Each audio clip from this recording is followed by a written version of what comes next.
Hello friends, good evening. Season YouTube classes में आपका स्वागत है। मैं प्रदीप देरवाल आपके साथ। आज हम 10वीं क्लास की ज्योग्राफी करेंगे, जिसका पहला टॉपिक है संसाधन एवं विकास।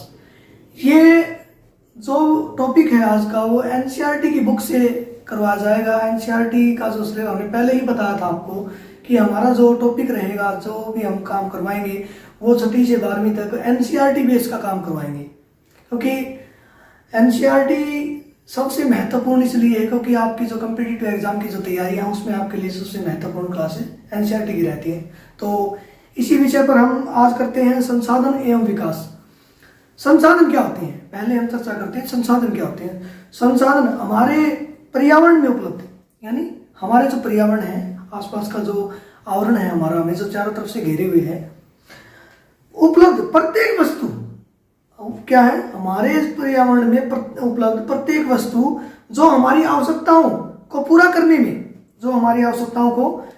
करने में, प्रयुक्त की जा सकती है, यानी हमारी जो आवश्यकताएं हैं उनको पूरा करने में प्रयुक्त की जा सकती हैं, और जिसको बनाने के लिए प्रौद्योगिकी उपलब्ध है, जो आर्थिक रूप से और सांस्कृतिक रूप से मान्य है। ये संसाधन की डेफिनेशन है भी। और इसके अंदर आपको एक चीज बताता हूं मैं, प्रौद्योगिकी वो क्या होता है। तो ये जो प्रौद्योगिकी, तो सिंपल ही बात है ये। प्रौद्योगिकी क्या होता है, ये होता है उन विधियों प्रणालियों, प्रौद्योगिकी उन विधियों प्रणालियों और उपकरणों को संदर्भित करती है, यानी उन विधियों और प्रणालियों को संदर्भित करती है जो व्यवहारिक उद्देश्यों के लिए उपयोग किए जा रहे हैं। यानी ये उन विधियों प्रणालियों को और उपकरणों को संदर्भित करती हैं जो व्यवहारिक उद्देश्यों के लिए उपयोग किए जा रहे वैज्ञानिक ज्ञान का परिणाम है। यानी आपने देखा होगा कभी कि वैज्ञानिक ज्ञान के अंदर जैसे कि लैब वगैरह होते हैं, लैब वैज्ञानिक्स जो काम करते हैं, ये उसका एक एग्जाम्पल है प्रौद्योगिकी। इसके अंदर जो है प्रणालियाँ, अलग अलग प्रणालियाँ डाली जाती हैं, अलग अलग टेस्टिंग की जाती हैं। तो इस प्रकार हम प्रौद्योगिकी का एग्जाम्पल दे सकते हैं। नेक्स्ट है हमारे पर्यावरण में उपलब्ध संसाधन में, हमारे पर्यावरण में जो उपलब्ध वस्तुएं हैं उनकी रूपांतरण प्रक्रिया प्रकृति, प्रौद्योगिकी और संसाधनों में पारस्परिक क्रियात्मक संबंध है। एक संबंध है, आपस में जुड़े हुए हैं एक दूसरे से। और हम क्या देखते हैं, आपको पता होगा कि आपकी जो संसाधनों को प्राकृतिक उपहार समझते हैं, मतलब आप ऐसा मत समझिए कि आप जो हमारे प्राकृतिक जो संसाधन है उन्हें आप एक प्राकृतिक उपहार समझ रहे हैं। जी नहीं, ये जो प्राकृतिक संसाधन है ये सीमित है और सीमित भंडारण है इनका। तो जो प्राकृतिक जो संसाधन है वो एक उपहार मत समझिए, ये उपहार नहीं है ये। और मानव जो संसाधनों का हिस्सा है, यानी मानव इनको हिस्सा मत समझिए, मानव इनका हिस्सा है संसाधनों का। तो उत्पत्ति के आधार पर हम बात करते हैं जनसंख्या में। उत्पत्ति के आधार पर संसाधन 2 प्रकार के होते हैं। कौन से? नंबर 1 जैव,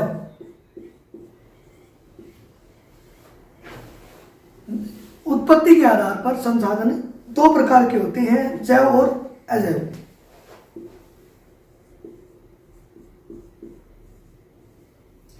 अब हम डिफाइन करते हैं जैव को। जैव संसाधन क्या होते हैं? जैव संसाधन होते हैं इन संसाधनों की प्राप्ति जीवमंडल से होती है। इन संसाधनों की प्राप्ति जीवमंडल से होती है, जैव संसाधनों की जीवमंडल से होती है। और इसमें जीवन व्याप्त होता है, यानी जीवन इसमें छोटा होता है, व्याप्त होता है। जैसे मनुष्य, वनस्पति, मत्स्य जीवन, पशुधन, यानी ये जो संसाधन होते हैं ना, ये व्याप्त होते हैं। कुछ मतलब इनका छोटे होते हैं, इनका आकार छोटा होता है, व्याप्त होते हैं, और जीवमंडल से प्राप्त होते हैं संसाधन जो होते हैं। और इनमें उदाहरण क्या ले सकते हो आप? मनुष्य का कोई जीवन ऐसा तो नहीं लाखों करोड़ों वर्ष का है ना, ज़्यादा से ज़्यादा 100 वर्ष, 120 वर्ष मनुष्य का जीवन, मछली का जीवन, और वनस्पतियां हैं, और अन्य भी मतलब आप पशु, काफ़ी ऐसे पशु हैं, आप उनका नाम ले सकते हैं जिनका जो जीवन है जो सीमित है, लुप्त व्यापक है, यानी छोटा जीवन, ये जैव संसाधन का एक एग्जाम्पल है। और अगला एग्जाम्पल हम देखते हैं अजैव का। अगर आप, मैं यहाँ लिख देता हूँ आपके सामने, उत्पत्ति के आधार पर इन संसाधनों की प्राप्ति, मैं लिख देता हूँ यहाँ, इन संसाधनों की प्राप्ति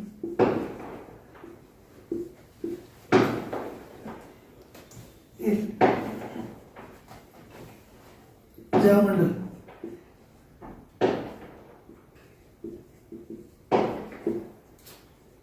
से होती है। इन संसाधनों की जो प्राप्ति है वो जैवमंडल से होती है और इनमें जीवन जो है व्याप्त होता है और इनमें जीवन व्याप्त होता है। मीन्स इनमें जीवन छोटा होता है, मतलब ये ऐसा नहीं करोड़ों वर्षों तक चलते हैं, ठीक है ना। इसलिए इनको जैसे एग्जांपल लेते हैं, उनके एग्जांपल क्या लेते हैं, मनुष्य का जीवन कितना होगा, छोटा ही तो होगा। मत्स्य, कोई पशु है, कोई तो ये इनके एग्जांपल थे। तो ये आपको समझ में आ गया होगा कि जैव संसाधन कौन से होते हैं, मतलब इन संसाधनों की प्राप्ति जैवमंडल से होती है और इनमें जीवन व्याप्त होता है, यानी छोटा होता है इनमें जीवन जैवमंडल में, ठीक है ना। और मनुष्य मत्स्य इनके एग्जाम्पल हैं। और आगे हम करते हैं अजैव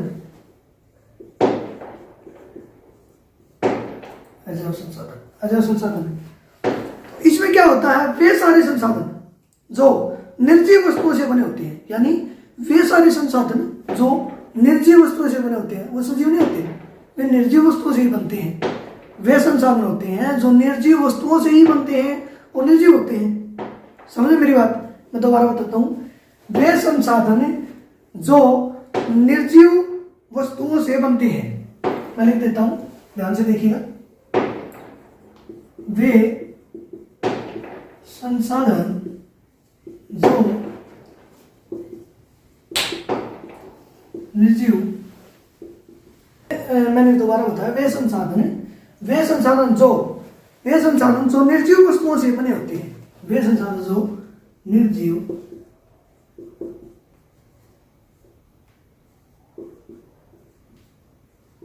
वस्तुओं से बने होते हैं। वे संसाधन जो निर्जीव वस्तुओं से बने होते हैं, यानी वे कौन से हो सकते हैं, निर्जीव वस्तुओं से बने, जो निर्जीव वस्तुओं से ही बनते हैं। जैसे चट्टान है, चट्टाने हैं, निर्जीव हैं, तो चट्टानों से क्या बनते हैं, चट्टाने बनेंगे चट्टानों से। तो अब लावा जब पृथ्वी के नीचे से निकलता है तो अनेक रूप लेता है। लावा जब निकलता है तो एक बहुत ही आग का गोला होता है, गर्म होता है।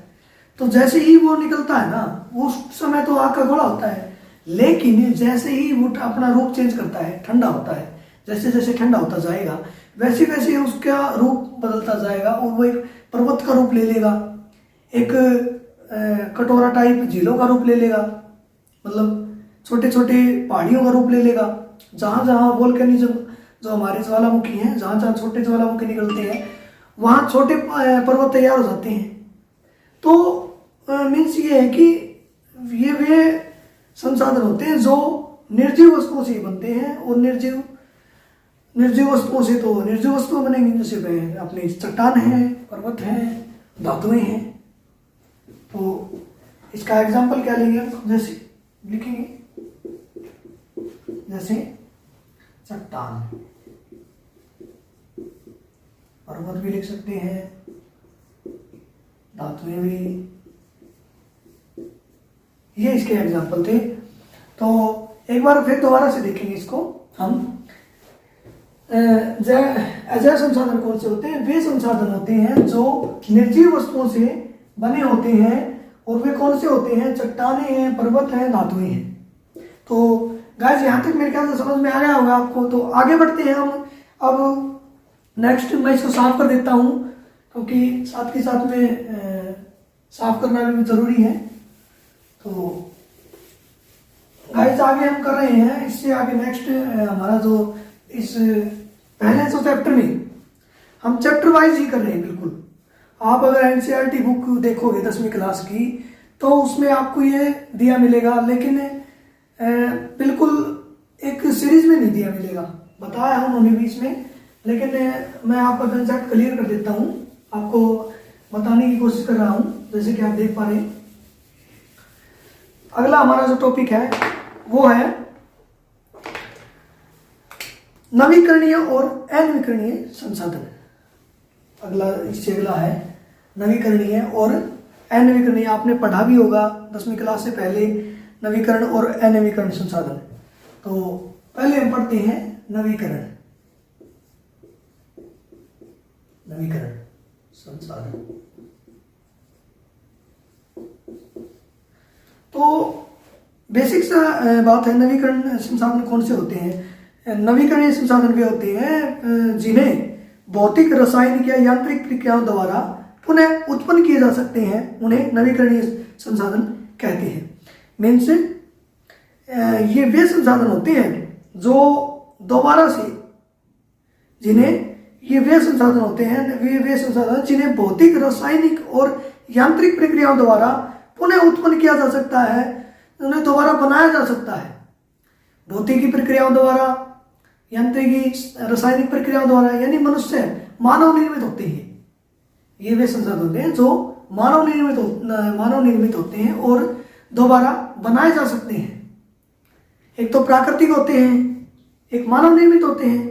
तो नवीकरणीय जो संसाधन होते हैं वो कौन से होते हैं? जो दोबारा से तैयार किए जा सकते हैं, जैसे सौर ऊर्जा, पवन ऊर्जा, जल, वन आदि। तो आगे हम देखते हैं। तो नवीकरणीय जो संसाधन है, मैंने आपको बताया कि ये नवीकरणीय संसाधन कौन से होते हैं। नवीकरणीय संसाधन वे होते हैं जिनको भौतिक, रासायनिक और यांत्रिक प्रक्रियाओं द्वारा दोबारा बनाया जा सकता है। मैं आपको लिख देता हूँ, वे संसाधन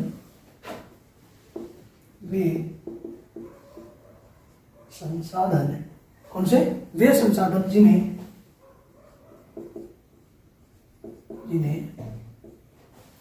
भौतिक,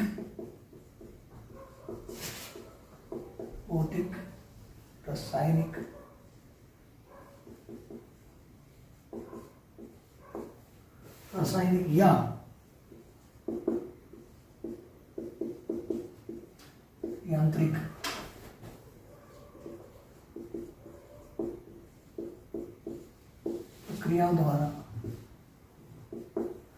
यांत्रिक प्रक्रियाओं द्वारा दोबारा उत्पन्न किए जा सकते हैं।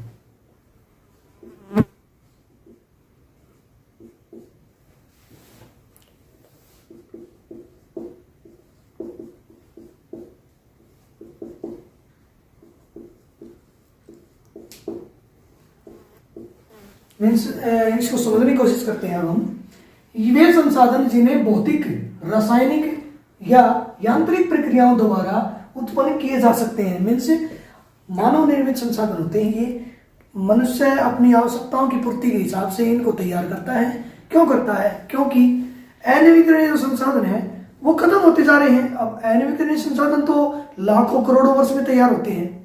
पृथ्वी के नीचे जो हमारे जो संसाधन है ना, खनिज लवण है, वो लंबे टाइम तक बनते हैं और उनको बनने में करोड़ों वर्ष लगते हैं। अब करोड़ों वर्ष की कोई चीज हम अगर यूज कर लेंगे तो उसको बनने में तो करोड़ों वर्ष चाहिए ना। तो इसी तरह से मनुष्य ने अपनी जो आवश्यकताएं थी उनकी पूर्ति को पूरा करने के लिए उनको तो जरूरत चाहिए। अब बिजली किसको नहीं चाहिए? सबको चाहिए ना, बिजली चाहिए ना। अब पेट्रोल है, पेट्रोल सीमित भंडार है, पेट्रोल की जगह भी तो कुछ चाहिए, हमें ऊर्जा चाहिए ना पेट्रोल की जगह। तो इसी तरह ये वे संसाधन होते हैं जो भौतिक, रासायनिक और यांत्रिक प्रक्रिया द्वारा उत्पन्न किए जा सकते हैं। ये कौन से होते हैं? ये वे संसाधन होते हैं जो दोबारा से बढ़ा लिए जाते हैं। जैसे सौर ऊर्जा की जो प्लेटें आपने देखी होंगी, अब तो देखते हो ना, सोलर प्लेटें आ गई हैं, खेतों में भी सोलर प्लेट के द्वारा ट्यूबवेल चला दिए जाते हैं। तो वो क्या है, ये नवीकरणीय का तो एग्जाम्पल है, आप देख रहे हैं, आपके सामने होता है सब कुछ, लेकिन हम समझ नहीं पाते हैं। तो इसीलिए आज आपको हम बिल्कुल बारीकी से ये बात बता रहे हैं, आप इसको अच्छे से समझ पाएँ, आप अच्छे से देख पाएँ कि नवीकरणीय और अनवीकरणीय संसाधन कौन से होते हैं, क्योंकि आप कभी इस बात को न भूलें कि नवीकरणीय संसाधन कौन से होते हैं, सौर ऊर्जा, पवन ऊर्जा और जल, वन। अब वनों की कटाई होती है, एक लंबे समय तक जमीन की जरूरत के लिए वनों की कटाई होती है। तो अभी सरकारें क्या कर रही हैं, एनजीओ चला रही हैं।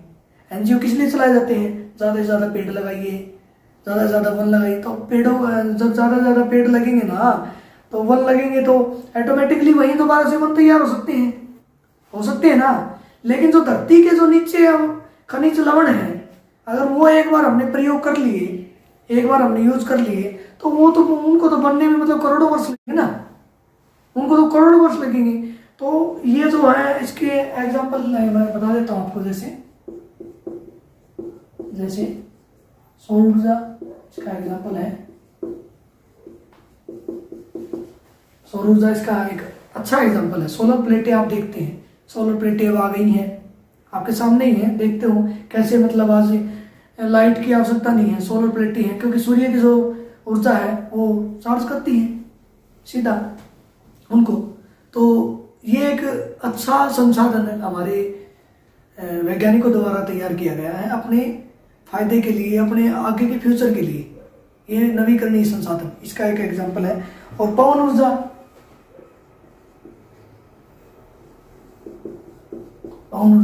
अब पवन चक्की देखी है नहीं, आपने नहीं देखी होगी पवन चक्कियाँ, बड़ी बड़ी चक्की, बड़ी बड़ी जो चक्कियाँ होती हैं, बड़ी बड़ी, उनको चलाया जाता है। उनसे क्या होता है, उनसे ऊर्जा पैदा की जाती है, फिर बिजली बनाई जाती है। ये एक तरीका होता है, यानी मानव निर्मित तरीका होता है। ये एक जल, अब जल है आपके हाथ में है, वो तो जल बचाना, इसीलिए तो रोज सरकारें क्या बोलती हैं कि जल बचाओ, क्योंकि जल तो सीमित है ना, इसलिए। अब आप देखते हैं, उसको रिफाइन कर लेते हो, गंदे जल को भी आजकल वो बोलते हैं प्योरीफायर वाटर आ गए हैं, आजकल मशीनें आ गई हैं, मतलब। तो ये इस तरीके से मैं आपको बता रहा था, नवीकरणीय संसाधन आपके सामने होता है, लेकिन हम समझ नहीं पाते हैं। आज आपको ये नवीकरणीय संसाधन शायद नहीं बोल पाएंगे। अब आगे हम बढ़ते हैं अनवीकरणीय संसाधन। नवीकरणीय संसाधन क्लियर है सबको? वेरी गुड, क्लियर है ना सबको? शाबाश।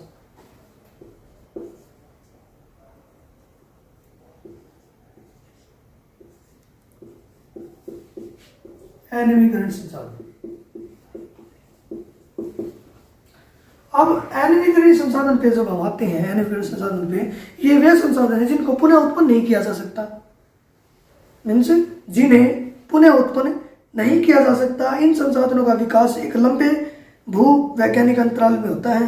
मीन्स वही बात आ गई ना, ये वे संसाधन होते हैं जिन्हें लंबे समय तक जो है उपयोग नहीं किया जा सकता, यानी ये वे संसाधन है जिन्हें पुनः उत्पन्न नहीं किया जा सकता और लंबे समय तक उत्पन्न भी नहीं किया जा सकता। ये वे संसाधन है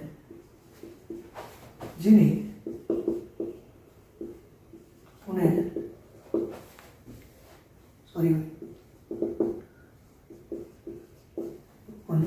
पुनः उत्पन्न नहीं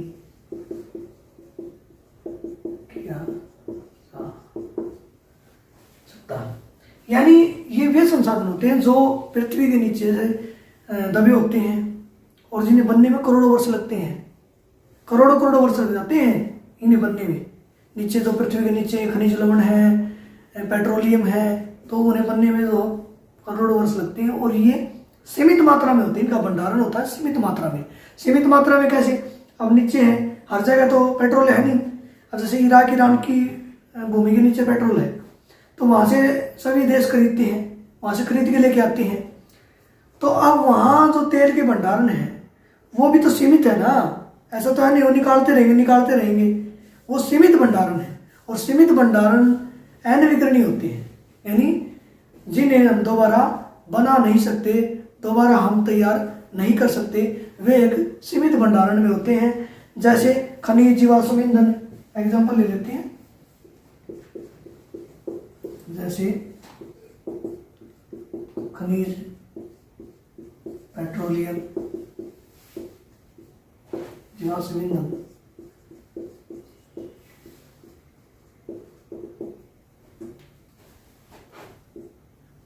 तो ये वे संसाधन होते हैं, कहते हैं कि खनिज, पेट्रोलियम, जीवाश्म ईंधन ये वे संसाधन हैं जिन्हें हम पुनः उत्पन्न नहीं कर सकते, क्योंकि इन्हें बनने में ना करोड़ों लाखों वर्ष लग जाते हैं। क्योंकि बार बार तो मतलब ऐसा तो है नहीं कि आज यूज किया कल फिर नया बन गया, ऐसा नहीं है। इसीलिए तो बार बार बोलते हैं कि प्रकृति के साथ खिलवाड़ नहीं किया जाए, प्रकृति को जितना हो सके बचाया जाए। प्रकृति को बचाना सबसे जरूरी है, और प्रकृति, अगर हम आज प्रकृति को बचाएंगे तो कल हमें प्रकृति बचाएगी, क्योंकि प्रकृति, तो इसीलिए तो बताया जाता है कि जो अनविकरणीय संसाधन समाप्त होते जा रहे हैं, उनका एक भंडारण है वो खत्म होता जा रहा है। इसलिए आज की जो ये वीडियो है आपको मेरे ख्याल से अच्छे समझ में आ गई होगी, और ये टॉपिक है बिल्कुल आपको क्लियर समझ में आ गया होगा। और कोई भी एक्स्ट्रा कोई अगर टॉपिक के अंदर कोई बात रह गई हो जिसके हम नहीं बता पाए हो, या पूछना चाहते हैं, या अगली वीडियो किस टाइप की वीडियो आपको लेना चाहते हैं ज्योग्राफी में, तो प्लीज़ कमेंट में ज़रूर बताएं, और वीडियो को ज़्यादा से ज़्यादा लाइक करें, शेयर करें, सब्सक्राइब करें। एंड धन्यवाद प्रदीप बेरवाल के साथ। Bye bye.